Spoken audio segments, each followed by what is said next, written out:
teman-teman semua, balik lagi ke podcastnya BEM Visip. Nah, kali ini podcastnya BEM Visip tuh punya segmen baru, Mbak, namanya Optik. Nah, jadi Optik itu obrolan seputar sosial politik. Nah, jadi di Optik ini nantinya kita bakal ngebahas isu-isu sosial politik yang lagi panas-panasnya dibicarain sama masyarakat. Nah, sebelumnya kenalin dulu, aku Ananda Hasna dari Prodi Hubungan Internasional. Kali ini juga aku ditemenin sama narasumber kita, yaitu Mbak Dini Putri Saraswati, dosen dari Hubungan Internasional UPN Veteran Jakarta. Halo Mbak Dini, apa kabarnya? Halo Ananda, baik. Alhamdulillah.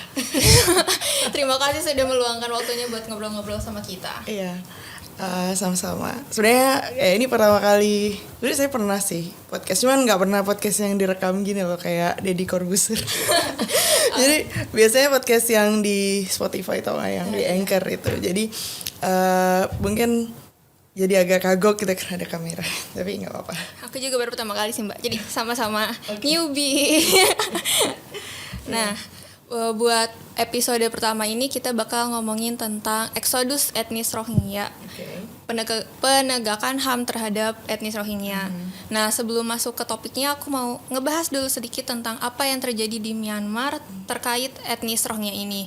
Jadi etnis Rohingya ini setahu aku merupakan minoritas Muslim di Myanmar yang sudah merasakan diskriminasi dan kekerasan secara terus-menerus. Nah, akhirnya pada beberapa tahun terakhir banyak pengungsi Rohingya yang mengungsi ke Bangladesh dan negara sekitarnya termasuk Indonesia. Nah, sebenarnya ada pertanyaan yang mau aku tanya Mbak. Sebenarnya ada nggak sih peraturan atau perjanjian internasional yang ngelindungi tentang pengungsi ini? Oke, menarik ya kalau kita ngomongin Rohingya, etnis minoritas Muslim di Myanmar gitu. Mungkin kita perlu sebelum ke situ kita perlu kayak gimana sih sebenarnya apa sih yang terjadi di sana gitu. Mungkin kalau boleh saya cerita sedikit soal sejarahnya gitu. Jadi mungkin buat teman-teman banyak yang bingung atau penasaran gitu sebenarnya apa sih yang jadi masalah gitu di sana gitu. Jadi ini tuh sejarahnya Rohingya tuh tarikannya jauh banget ke belakang bahkan ke masa kolonial gitu. Jadi dulu mereka itu memang etnis Muslim gitu ya, minoritas di Rakhine atau dulu namanya Arakan, ya kayak sebuah provinsi gitu ya, atau distrik itu kecil di bagian timurnya Myanmar, dan dia tuh secara geografis memang lebih dekat ke Bangladesh, makanya kenapa tadi disebutkan mereka ngungsinya ke Bangladesh gitu. Jadi tuh kayak kalau kalian lihat bentuknya peta Myanmar dan Bangladesh tuh kayak ya deket banget gitu. Mungkin bahkan lewat darat itu seharusnya bisa sih, nggak terlalu jauh gitu. Nah, dulu orang-orang Rohingya Myanmar ini mereka itu menetap di Arakan itu. Kemudian karena ada namanya Raja Burma waktu itu, Bodaipa atau susah ya namanya. Ya, jadi raja itu dia menguasai Burma itu. Dulu namanya Burma ya sebelum Myanmar. Nah, karena memang rata-rata orang Burma atau Myanmar ini Buddha gitu. Jadi mereka kan minoritas ya, dan mungkin merasa ya terpinggirkan gitu, sehingga mereka banyak yang lari ke Bangladesh gitu. Nah, Bangladesh atau daerah Asia Selatan dulu namanya belum Bangladesh, kayak masih Pakistan Timur, East Pakistan ya. Jadi dia itu masih dikuasai sama Inggris gitu ya. Dia masih dikuasai Inggris, dan ketika orang-orang Rohingya Myanmar itu ke Bangladesh atau East Pakistan itu ada namanya satu daerah gitu yang disebut dengan Cox's Bazar. Jadi Cox's Bazar itu karena dulu ada diplomat ya yang namanya Cox, dia akhirnya bikin satu daerah untuk settlers, untuk para pengungsi untuk ke sana gitu, karena di situ nanti karena dia tahu kalau di situ banyak pengungsi Rohingya yang ke sana gitu, sehingga harapannya nanti bisa meningkatkan perekonomian yang menguntungkan buat orang Inggris gitu. Oke, semua sudah di Cox's Bazar, kemudian masuk ke masa kolonial. Orang Inggris itu kan dia ya namanya penjajah ya, kolonialisme. Jadi dia nggak puas untuk menjajah Asia Selatan aja, kemudian dia merambah ke Burma juga. Nah, sampai di Burma, kemudian orang-orang Inggris ini menjanjikan orang-orang Rohingya tanah yang sekarang dinamakan Rakhine atau Arakan itu. Nah, orang-orang Rohingya ini disuruh balik lagi ke Arakan, kayak dikasih perjanjian. Kamu balik ke Arakan, nanti tanah itu buat kamu kasih apa ya, istilahnya kamu kerjakanlah bercocok tanam di situ gitu supaya menguntungkan orang Inggris juga kan, karena kan ketika mereka pergi ke Bangladesh kan sudah tidak terawat gitu, jadi mereka balik lagi tapi janjinya dengan tanah itu. Ya seneng dong, dan nanti akan dibuat kayak negara sendiri gitu. Nah oke, habis itu mereka balik lagi. Nah kemudian orang Inggris menguasai Burma. Kemudian Jepang datang kan, waktu itu kan Perang Dunia II ya, kayak Indonesia juga ada Jepang gitu. Terus Jepang datang ke Burma itu. Cuman ternyata orang-orang Burma tuh nggak suka sama orang-orang Jepang gitu. Ya pastilah, karena memang mereka kan penjajah gitu. Yang lucunya orang Rohingya itu malah orang Rohingya tidak suka dengan orang Jepang gitu. Karena ternyata mereka merasa bahwa kalau misalnya diakuisisi sama Jepang, maka dia tidak mendapatkan tanah yang dijanjikan sama Inggris itu. Yang mana itu lucu buat orang Burma asli gitu. Kenapa kok mereka tuh istilahnya kayak dekat banget dengan Inggris. Setelah ditelusuri ada perjanjian itu yang menurut orang Burma ini nggak adil gitu. Kok mereka bisa dapat tanah sendiri dan bisa dijanjikan seperti itu, sedangkan orang-orang Burmanya enggak gitu. Singkat cerita akhirnya merdeka Burma tahun 1948. Nah biasa lah ya, kalau negara baru merdeka ada pemilu, ada pemilihan presiden dan wakil presiden, ada legislatif dan lain sebagainya. Waktu itu semua kayak dianggap oke, semuanya masuk ke dalam wilayah Myanmar atau Burma itu ya. Jadi nggak ada tuh yang namanya Rohingya, ada orang Buddha dan lain sebagainya, itu nggak ada. Jadi semuanya equal. Orang-orang Rohingya bisa vote, orang Rohingya bisa maju ke parlemen, boleh nyalek gitu, boleh mencalonkan diri, itu biasa aja gitu. Tapi awalnya sebelum ke situ orang-orang Rohingya tuh sempat pengen menyatu dengan Bangladesh gitu ya, untuk membuat negara sendiri, cuman ditolak sama pemerintah dan akhirnya jadilah satu negara itu. Singkat cerita akhirnya terpilihlah Presiden Ne Win. Ini udah setelah pemilu-pemilu ya. Jadi setelah pemilu negara merdeka, pemilu itu udah lumayan stabil gitu. Kemudian pemilu lagi ada namanya Jenderal Ne Win. Jenderal Ne Win ini dia yang backgroundnya militer ya. Kemudian dia yang tipe pemerintahannya semacam diktator gitulah, otoriter. Jadi karena otoriter dan dia juga nggak suka gitu ya kan Rohingya.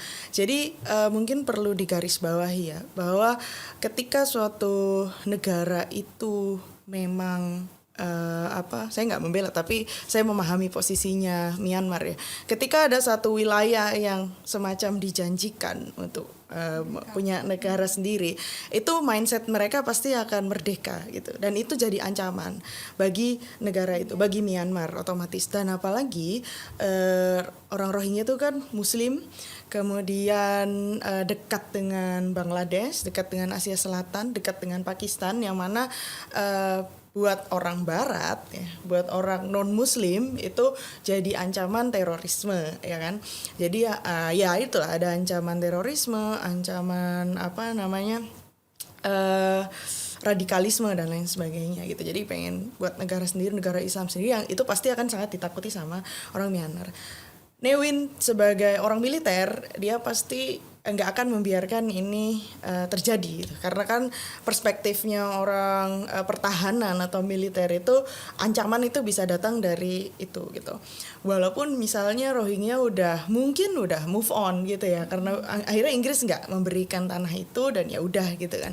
Tapi tetap itu akan selalu menjadi ancaman buat orang Myanmar gitu. Makanya kemudian Ne Win membuat kayak peraturan-peraturan yang apa ya, quote in quote dia merampas hak asasi dari orang-orang Rohingya, kayak misalnya ada apa sih, kayak semacam KTP gitu ya, kartu identitas yang khusus buat orang Rohingya aja. Jadi kalau misalnya punya kartu identitas Rohingya, maka ya pasti akan susah untuk cari pekerjaan, untuk menikah, untuk mengakses healthcare sama pendidikan, hal-hal seperti itu yang basic itu akan menjadi lebih susah. Nah, semakin lama itu semakin ribet gitu dengan punya, nah mungkin awalnya cuman punya kartu putih gitu ya, kartu identitas itu, kemudian semakin lama semakin ribet karena semakin diperkecil ruang geraknya orang-orang Rohingya, maka mereka kabur. Tuh ada yang kabur lagi ke Cox's Bazar di Bangladesh, ada lagi yang kabur ke Thailand, karena makanya sebenarnya Indonesia tuh nggak terlalu difavoritkan ya, karena sebenarnya kalau kalian lihat di peta tuh jauh, Indonesia ke Myanmar tuh bahkan dari Aceh ke Myanmar tuh masih lumayan jauh gitu.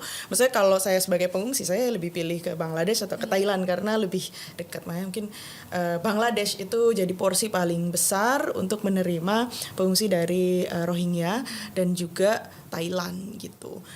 Dan nomor 3 ada Malaysia, dan baru nomor 4 tuh baru Indonesia gitu. Cuman karena nggak tahu akhir-akhir ini jadi banyak sekali pengungsi, makanya jadi viral gitu ya, dan menuai pro kontra gitu.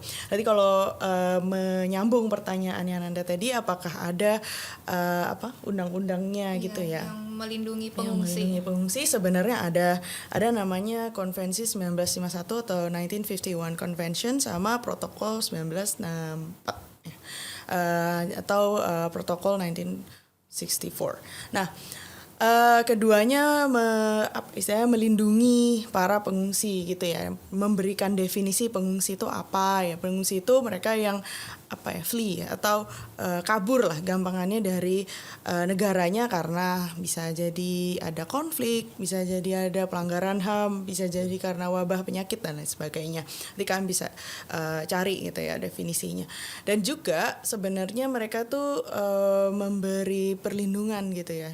Jadi setiap negara yang meratifikasi konvensi itu berarti mereka bersedia untuk istilahnya kayak menampung gitu para pengungsi. Kebetulan Indonesia nggak meratifikasi itu, dan paling dekat dari Myanmar yang meratifikasi adalah Australia. Jadi sebenarnya tugasnya negara-negara yang maksudnya nggak mungkin ya orang-orang Rohingya tiba-tiba langsung ke Australia gitu, karena terlalu jauh gitu. Jadi pasti dia akan ke negara sekitarnya dulu. Nah, tugas kita sebagai negara Indonesia atau mungkin negara Bangladesh atau Malaysia, Thailand dan lain sebagainya tuh, karena nggak tanda tangan, itu cuman istilahnya ya memberikan ruang aja buat mereka. Nah, kita itu biasanya dibantu sama UNHCR ya. UNHCR itu nanti dia akan membuatkan kayak Dorm. Ya, dorm. Bukan dorm, lebih ke shelter. Ya, semacam shelter gitu. Kalau dorm kayaknya terlalu bagus. Ya sorry tuh saya, tapi memang kalau dorm terlalu bagusnya shelter gitu. Karena banyak sekali ya. Termasuk yang di Cox's Bazar itu tuh juga sangat banyak. Jadi kalau bisa dibayangkan ya, kehidupan di pengungsian itu nggak layak sama sekali, karena kan ya kalau mau bikin dorm atau kayak kalau waktu COVID Wisma Atlet gitu ya, gampangnya kayak gitu. Itu kan dananya gede ya, dan juga kita nggak pernah tahu orang yang keluar masuk tuh seberapa banyak. Kalau COVID orang masuk bisa sembuh keluar, atau mungkin kalau meninggal ya udah gitu ya. Tapi kan ini orang masuk terus, nggak tahu kapan keluarnya gitu.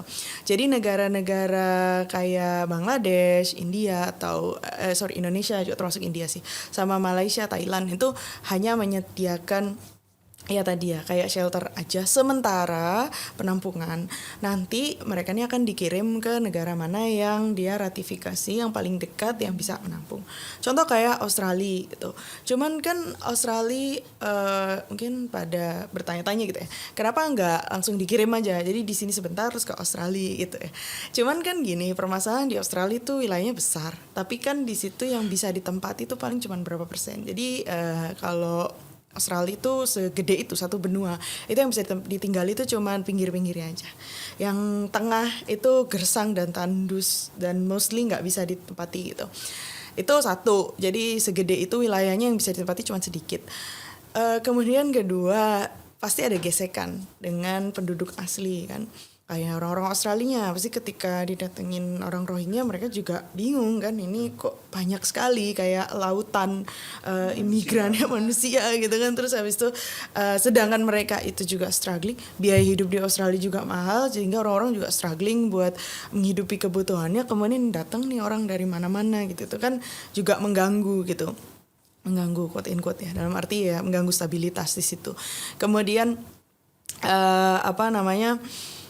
kalau yang kalian tahu kayak di Australia sendiri itu kan ketat ya peraturan untuk seperti itu. Ya bisa, bukan yang nggak bisa, tapi ketat. Kayak kalau kita mau jadi warga negara sana kan itu ada tesnya, atau kalau sekedar mendapatkan izin tinggal aja itu kan harus jelas gitu sana ngapain. Dan pasti mereka lebih menerima yang ketika kita itu punya skill ya, skilled worker itu lebih bisa diterima dibandingkan low skill. Nah masalahnya orang-orang Rohingya ini kebanyakan pasti low skill. Kenapa? Karena dari awal mereka ada itu kan hidup di tengah-tengah kondisi yang nggak ideal ya.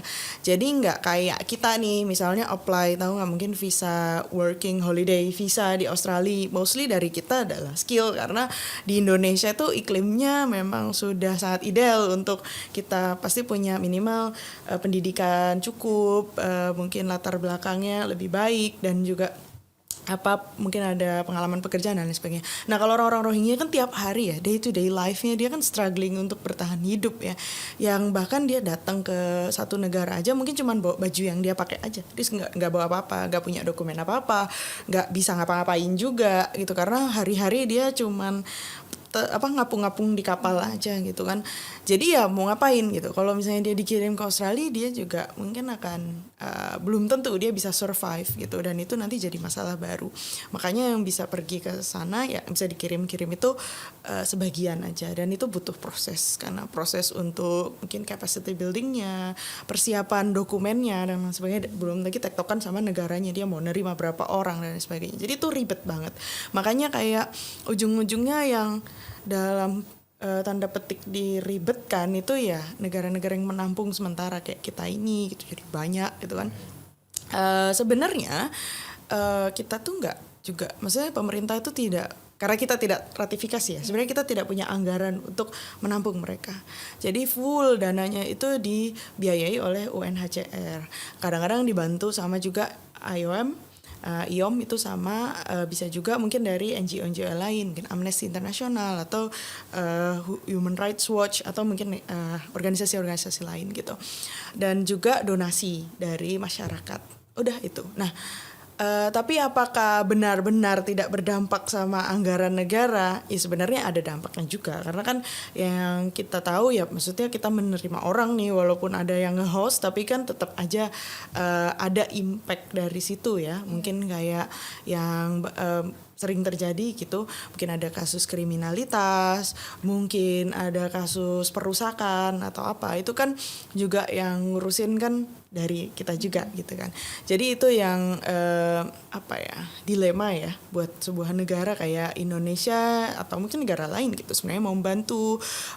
Australia pun saya rasa kenapa dia mau ratifikasi, sebenarnya dia pasti mau bantu, cuman kita tuh terhambat dengan regulasi yang ada, kita terhambat dengan gesekan-gesekan sosial yang akan terjadi ketika misalnya orang-orang Rohingya itu masuk ke suatu negara kemudian berbaur dengan masyarakat itu. Ya kalau dia bisa menyatu gitu, kalau enggak itu jadi masalah baru. Jadi konvensi 1951 itu sebenarnya sangat bisa membantu, cuman lagi-lagi itu kembali lagi ke negara. Dan kalau kita ke teori rezim ya kan, nggak boleh ada yang memaksa suatu negara untuk melakukan suatu, dan itu kalau ada paksaan maka akan menimbulkan negara itu jadi nggak comply atau nggak patuh sama rezim. Makanya itu serba salah kalau ada protokol nih, Australia ratifikasi, coba Australia tampung semua gitu. Ya nggak bisa juga kita memaksa Australia karena kondisi yang terjadi di sana tuh juga tidak bisa dipaksakan kan. Maksudnya di sana mereka punya kondisi tertentu sendiri, lagi krisis ekonomi juga mungkin. Kemudian ya tadi secara geografis yang bisa ditempatin juga cuman berapa persen gitu kan. Dan mereka juga butuhnya hanya skill-skill tertentu karena kan kayak misalnya negara-negara maju itu kadang belum tentu loh dia butuh pekerjaan yang low skill kan. Mungkin karena teknologi sudah canggih mereka nggak perlu operator, ya bisa juga kan. Nggak perlu tenaga administrasi karena yang ngerjain udah mesin atau mungkin komputer atau gimana. Jadi ini kan jadi problem ya. Jadi ada perjanjiannya ada, kemudian negaranya yang ratifikasi ada, kemudian organisasi internasionalnya yang mendorong itu juga ada. Tapi pada saat implementasinya tidak semudah itu ternyata kayak gitu. Kalau misalkan mereka si pengungsi Rohingya ini mau pindah keluar negaraan, bakal dipersulit gak sama Myanmarnya? Bukannya dipersulit, masalahnya dokumennya nggak ada. Jadi kenapa orang-orang Rohingya itu stateless ya? Karena banyak yang bilang sebenarnya orang-orang Rohingya itu asalnya dari Bangladesh, terus mereka ke Arakan itu atau Rakhine gitu. Makanya di Myanmar ditolak, balik lagi ke Bangladesh, dia udah dianggap mereka udah bertahun-tahun di Arakan itu, jadi udah bukan orang Bangladesh itu. Jadi kesana nggak diterima, di sini pun juga tidak diterima. Jadi nggak ada dokumennya, undocumented. Termasuk kayak dia punya kartu identitas yang kartu putih itu, tapi mungkin karena geraknya juga dibatasi, kemudian sama pemerintah Myanmar juga tidak difasilitasi, ya udah itu ya nggak jadi apa-apa gitu. Terus kemudian dia ke Indonesia atau mungkin ke Malaysia, ke Thailand, ya di negara-negara ini juga nggak diterima gitu karena pengungsi kan. Jadi agak sulit gitu. Bahkan ketika orang Indonesia misalnya menikah dengan pengungsi itu tidak diatur dalam undang-undang. Jadi agak serba salah ya. Maksudnya mungkin aja ada yang berpikiran oke, mungkin kita bisa nikah sama orang sana dan memperbaiki nasib gitu. Ternyata nggak semudah itu juga gitu. Itu akan bikin masalah baru gitu. Makanya stateless. Gimana mereka mau pindah ke warga negaraan misalnya ke Indonesia atau jadi warga negara Malaysia atau mungkin Australia? Ya itu permasalahan dokumen untuk pindah negaranya juga susah. Kemudian statusnya mereka sendiri sebagai refugee itu juga susah gitu. Makanya kadang-kadang mereka datang juga udah nggak bawa apa-apa ya. Jadi udah nggak tahu gitu dokumennya, mungkin karena sama pemerintah Myanmar juga dirusak gitu ya. Daerah itu kan banyak yang dibakar dan lain sebagainya. Jadi ya udah nggak tahu kemana. Kemudian disengaja dibikin undocumented sama negaranya. Jadi ya serba salah ya. Jadi susah juga untuk pindah ke warga negara, makanya jadi stateless itu tadi. Jadi tapi kenapa Myanmar sampai sekarang tuh tetap kekeh gitu? Rohingya tuh bukan kita. Jadi kenapa solusinya tuh apa? Dikasih diplomasi mereka gak nerima, dikasih bantuan juga ogah-ogahan. Jadi harusnya gimana biar Myanmar oke, Rohingya oke, semuanya oke gitu Mbak? Serba salah ya. Karena gini, tadi ya karena perbedaan etnis ya atau budaya atau agama gitu kan. Nah, mereka kan Muslim, kemudian mayoritas di Myanmar tuh kan Buddha. Itu satu tuh sudah bikin gesekan. Kedua yang tadi karena dia di awal sudah dijanjikan Inggris tanah Arakan itu tadi jadi punyanya Rohingya, maka itu jadi ancaman sebenarnya buat Myanmar. Nggak bisa dibenarkan tapi bisa dipahami kenapa. Karena kan maksudnya kayak kenapa Indonesia sama Papua Barat aja itu kan ancamannya gitu, karena memang beda kan sejarahnya Indonesia yang pulau-pulau lain sama Papua itu dulu karena sama Belanda dikolonialisasi dan lain sebagainya. Jadi itu loh yang bikin kenapa Myanmar tuh sampai sekarang punya sentimen negatif ke Rohingya, karena dia sudah dijanjikan tanah sama Inggris dan itu ada kemungkinan bahwa menurut militer Myanmar ya, kalau udah seperti itu mereka kan berpikiran untuk membuat negara baru dan itu akan membuat masalah di Myanmar. Makanya Myanmar tuh kekeh nggak mau nggak mau apa istilahnya menerima Rohingya gitu. Bahkan diplomasi itu kan mentah semua ya. Kalau di ASEAN, ASEAN sendiri memang ada non intervensi ya prinsipnya gitu.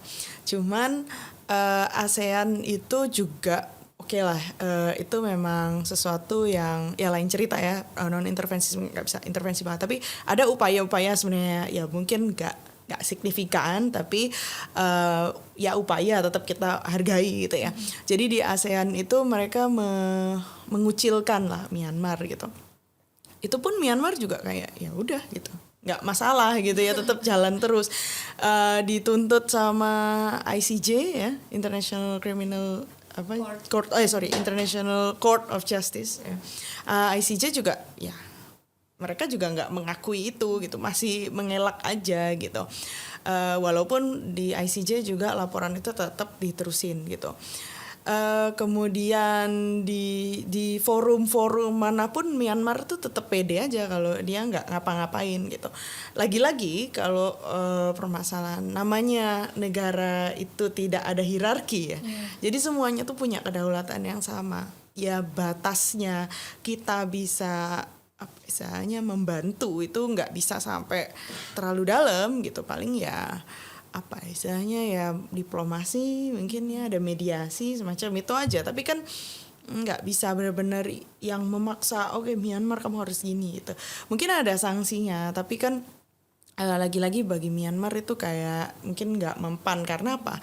Ada negara-negara lain juga yang butuh sama Myanmar. Contoh kayak Cina tuh juga ya, Cina nggak dibilang dia ngedukung apa yang dilakukan Myanmar ya, tapi Cina kan juga butuh karena dia secara ekonomi dia butuh Myanmar, jadi dia hubungan dengan Myanmar cukup baik dalam hal perdagangan gitu. Nah kalau bayangin aja kalau kalian punya hubungan yang baik sama orang lain gitu, kalian tahu dia tuh kriminal tapi baik sama kalian dan sangat menguntungkan, ya paling ngasih nasihat aja, jangan gitu dong ini. Tapi kan ya apaan sih urusan gue, ngapain lu ikut-ikut, pasti gitu kan. Jadi udah oke, nggak akan bisa intervensi sampai dalam. Ya paling Indonesia yang cukup vokal gitu ya, menyuarakan itu di tingkat internasional, kayak Bu Retno ya, Bu Menlu itu sering raise isu ini gitu ya, bahwa yang terjadi di Rohingya itu genosida, kemudian kita harus bekerja sama untuk permasalahan ini gitu. Tapi kan ya maksudnya Indonesia itu upaya yang baik ya, tapi lagi-lagi ya Indonesia itu juga maksudnya sebenarnya kita punya power loh, karena kita di anggota tidak tetap di KPBB, cuman tetap aja ada atasnya lagi anggota tetapnya, itu gimana menyikapi itu kalau mereka juga nggak, maksudnya kayak cuman omon-omon dong.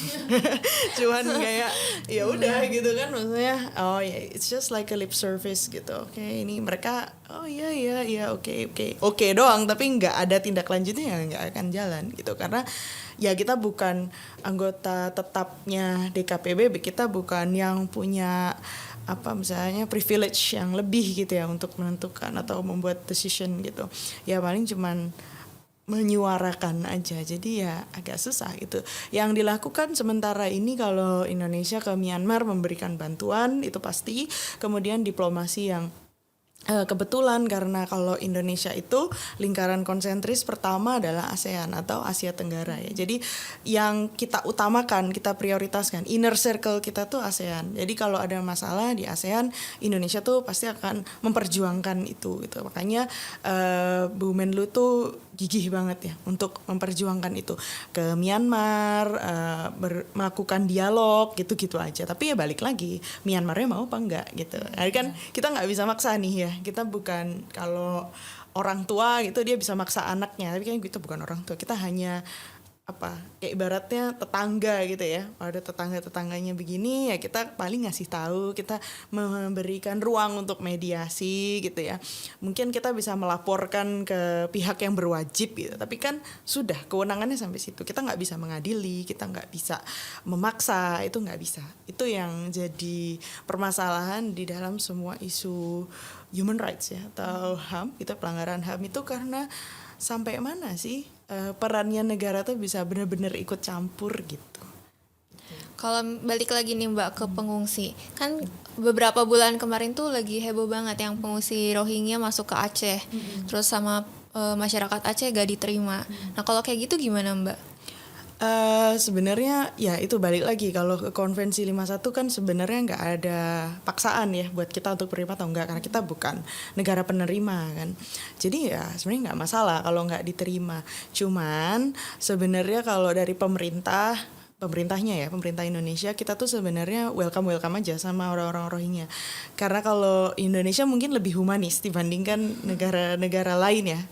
Kalau Bangladesh tuh saya paham kenapa mereka udah nggak mau nerima lagi, karena yang di Cox's Bazar itu udah penuh banget gitu, dan itu jadi masalah baru di Bangladesh. Di Thailand mungkin karena memang nggak Muslim, bukan masyarakat yang mayoritas gitu. Di Malaysia walaupun banyak Muslimnya tapi juga mereka juga regulasinya cukup ketat dan banyak hal permasalahan lain. Kalau di Indonesia mungkin lebih humanis sebenarnya, karena di konstitusi kita tuh dibilang di pembukaan UUD ya, kita menolak penjajahan ya, kita menjunjung tinggi hak asasi manusia dan lain sebagainya. Jadi itu yang apa ya, kalau pemerintah Indonesia tuh yang nggak bisa kita tuh lawan adalah yaitu ada di amanat konstitusi gitu. Kalau misalnya kita melanggar itu kan sama dengan melanggar konstitusi gitu. Makanya ya selalu diterima sama masyarakat atau sama pemerintah Indonesia. Kemudian karena sebenarnya kita tuh nggak ratifikasi, sebenarnya kita nggak mengeluarkan dan nggak ada budget khusus untuk Rohingya sebenarnya kalau pemerintah gitu ya. Kemudian kita itu juga menghargai prinsip non-refoulement. Jadi pemerintah Indonesia tidak pernah melakukan repatriasi masyarakat Rohingya yang kesini. Jadi nggak pernah dibalikin lagi. Kalau negara-negara lain mungkin masih berani ya ngebalikin, tapi karena kita tuh ya tadi menjunjung tinggi konstitusi, amanat konstitusi itu, kemudian kita tuh asas kemanusiaan aja ya, dan juga gimana Menlu kita gitu ya itu sangat gigih memperjuangkan Rohingya, jadi pemerintah itu menghormati itu, jadi tidak mengembalikan. Cuman yang jadi permasalahan adalah pemerintah kan nggak ikut-ikut kan, yang nerima tuh kan masyarakat gitu kan. Ketika mereka datang tuh apa mereka langsung ke dinas sosial? Kan enggak kan, mereka ke rumah-rumah warga. Awalnya diterima mungkin ya, kasihan gitu. Tapi kan lama-lama karena terlalu banyak, menurut saya sih bukan suatu hal yang gimana ya, ya bukan dibenarkan juga ya untuk menolak pengungsi, tapi juga saya paham gitu gimana sih hektiknya gitu ya, kita mengurus diri dan keluarga aja udah susah gitu, kemudian ada pengungsi yang datang nggak tahu kapan baliknya gitu kan. Maksudnya kayak kalian aja kalau ada tamu di rumah berhari-hari udah nggak nyaman kan, ini yang nggak tahu, nggak jelas, orang dari luar negeri ngomong apa nggak tahu, beda budaya, beda bahasa, bingung juga kan mau gimana, nggak ada kejelasannya. Dan kalian kalau menerima tamu tuh mungkin masih dalam kondisi yang ideal ya, maksudnya kalau tamu saudara atau teman kan ya orangnya bener gitu. Ini kan kita nggak tahu ya, maksudnya mereka tuh mungkin udah nggak mandi berapa bulan ya, udah lama di laut gitu ya. Mungkin sebagian dari mereka tuh banyak yang sakit, banyak yang udah kena sakit mental gitu ya, macam-macam ya, kondisi yang mungkin sangat buruk gitu. Itu kan jadi stres lagi gitu. Sedangkan kalau bantuan dari UNHCR, IOM itu juga terbatas gitu. Makanya kenapa di Aceh banyak penolakan, yaitu belum lagi kriminalitas yang dilakukan. Memang mungkin nggak semua gitu, tapi ya saya paham gitu kenapa itu bisa terjadi. Yang nggak membenarkan ya, kalau kriminalitas itu pasti salah. Cuman kan kayak bayangin ya, kalau kita tuh ada di laut aja nggak jelas gitu, kayak di film-film yang stranded di lautan itu kan udah kayak hampir gila. Kita nonton aja udah kayak hampir gila ya. Itu dia di situ di kapal banyak orang, makannya nggak tahu makan apa, mungkin minumnya minum air hujan gitu yang kayak di film-film gitu. Itu apa nggak stres begitu nyampe ya, mungkin ada makanan ya dijarah gitu ya, mungkin nyuri, mungkin jadi apa, itu jadi jadi nggak terkendali karena tekanan mereka yang udah di laut nggak jelas, kemudian konflik dan lain sebagainya. Jadi ya makanya kenapa ditolak, ya itu salah satu alasannya ya, memang bukan berarti bukan berarti sesuatu yang perlu dinormalisasikan, tapi kita perlu memahami juga untuk masyarakat di Aceh kenapa menolak gitu ya. Mereka ada alasan sendiri, dan buat orang Rohingya yang melakukan aksi kriminalitas gitu ya memang bukan hal yang dibenarkan juga, tapi bisa dipahami kan ketika kita ada di stres ya. Stres yang sangat tinggi gitu, yang nggak jelas, dia juga stateless. Orang stateless tuh stres banget loh. Kalau kalian ya bersyukur ya, walaupun kita tuh warga negara Indonesia yang kalian selalu bilang ini negara yang nggak adil, yang nggak demokratis, yang mungkin nggak pro dengan masyarakat miskin dan lain sebagainya ya semua hal-hal itu ya.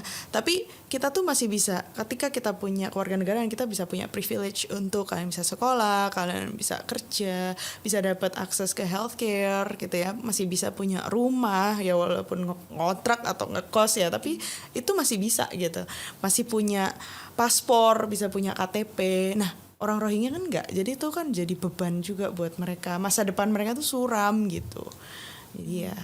Jadi mau gak mau buat sekarang tuh diterima gitu ya Mbak. Mau gak mau. Sementara ya. Tapi memang sebenarnya beban ini seharusnya bukan di kita, bukan di masyarakat. Harusnya itu memang negara dan juga organisasi-organisasi internasional kayak PBB yang gede-gede itu ya, PBB, IOM, kemudian UNHCR yang sebenarnya punya peran ketika ada kayak gitu. Mereka harus handle dulu supaya jangan sampai bergesekan sama masyarakat, karena pengungsi itu rentan sekali bergesekan dengan masyarakat, rebutan cari kerja, rebutan cari makan, belum lagi kalau ada isu-isu kriminalitas, rasisme dan lain sebagainya. Ini kan rentan banget kalau ada orang baru masuk.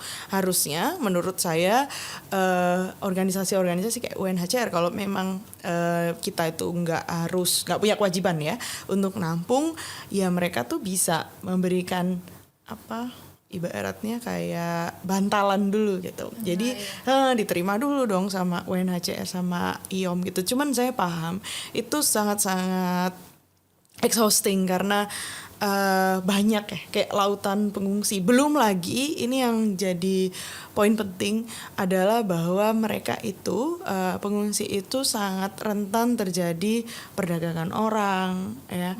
Kemudian dilakukan kriminalitas, perdagangan organ dan lain sebagainya. Ini jadi masalah lagi. Ini yang bikin jadi makin runyam, makin rumit ketika banyak calo-calo ya kan, banyak orang-orang yang memperdagangkan mereka gitu kan.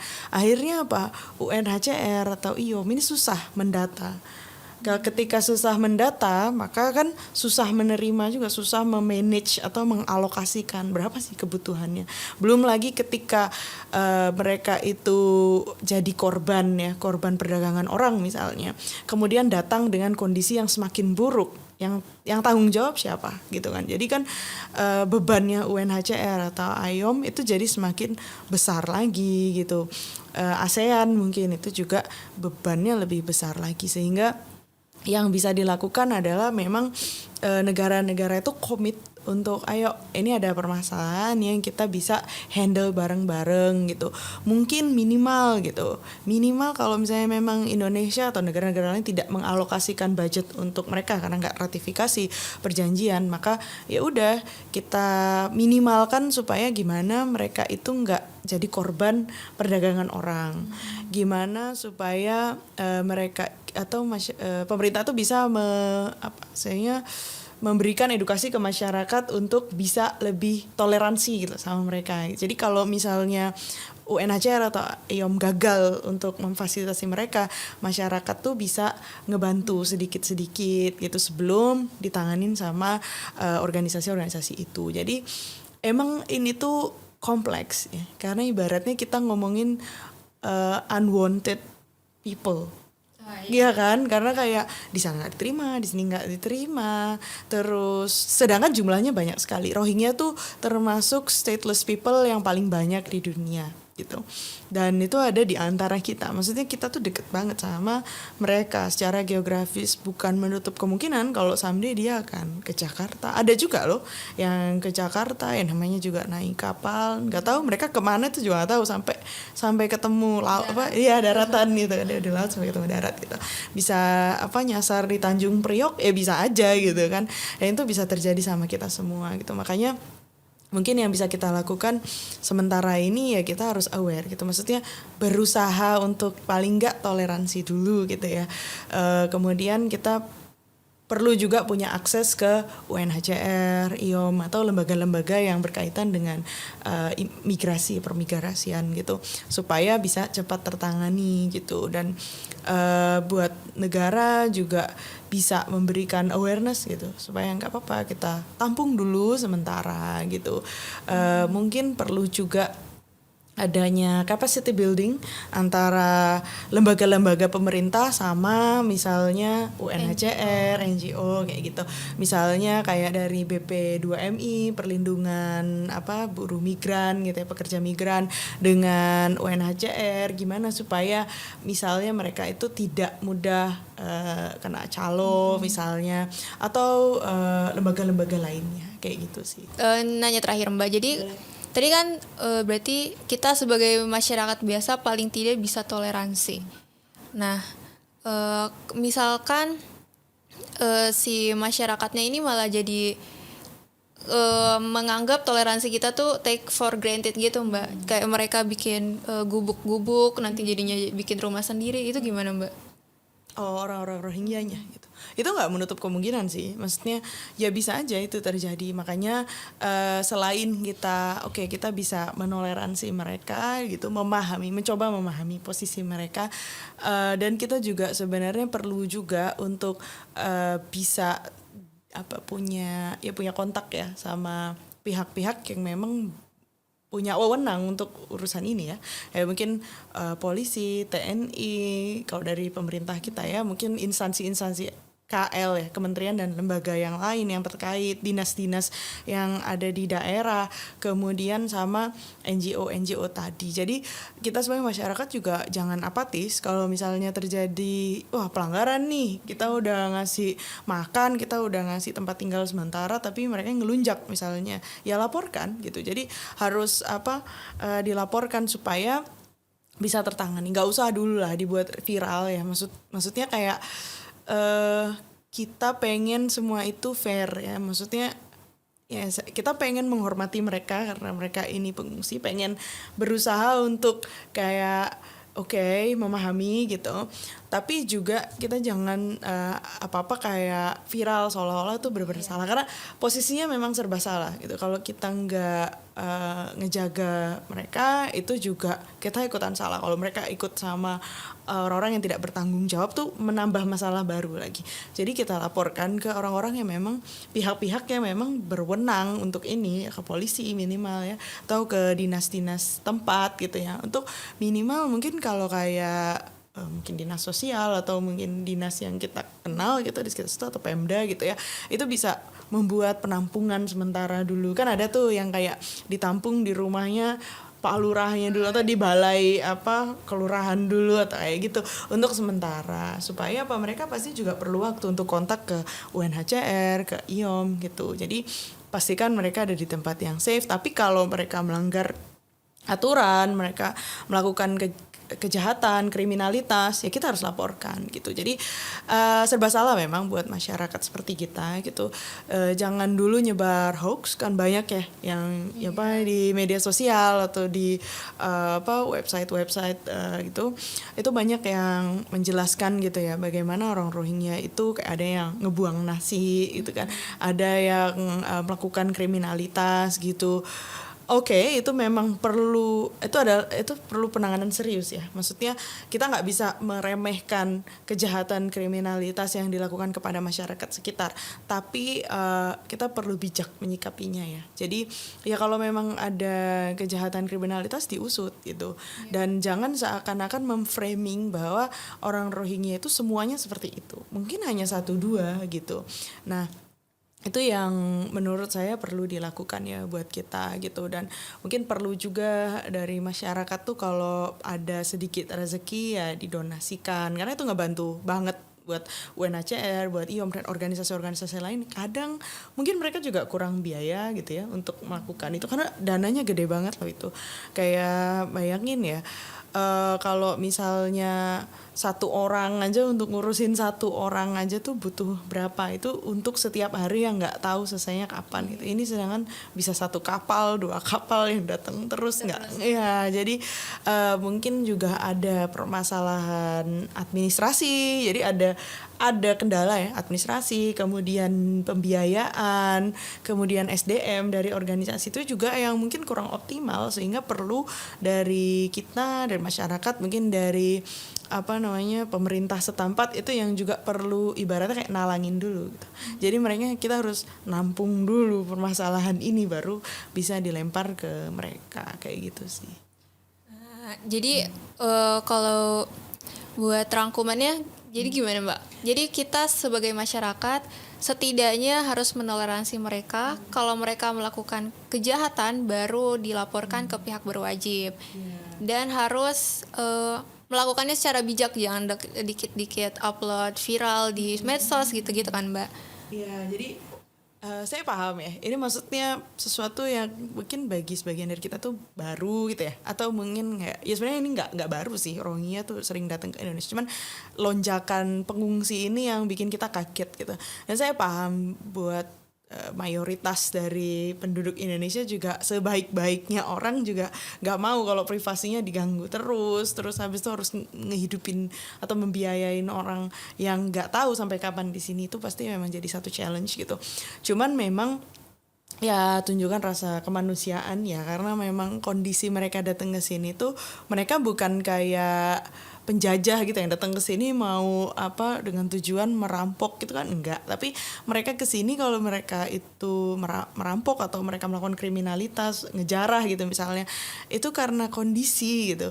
Jadi untuk sementara ya dipahami dulu ya, bukan dinormalisasi, dipahami dulu, kemudian cari tahu harus kemana. Kalau memang ada kriminalitas gitu ya, ya dilaporkan gitu. Makanya sebagai masyarakat tuh jangan sampai apatis gitu. Kita harus tahu alurnya, kita harus kemana, kita harus bisa dapat akses ke pemerintah setempat, ke instansi-instansi setempat gitu ya. Jadi kalau ada kejadian seperti itu kita tahu harus kemana dan penanganannya lebih tepat, kayak gitu sih. Nah, terima kasih Mbak Dini sudah meluangkan waktunya. Jadi gitu aja guys untuk episode pertama dari Optik. Maaf kalau ada kesalahan. Terima kasih Mbak Dini udah meluangkan waktunya. Terima kasih sudah mendengarkan. Sampai jumpa di episode lainnya.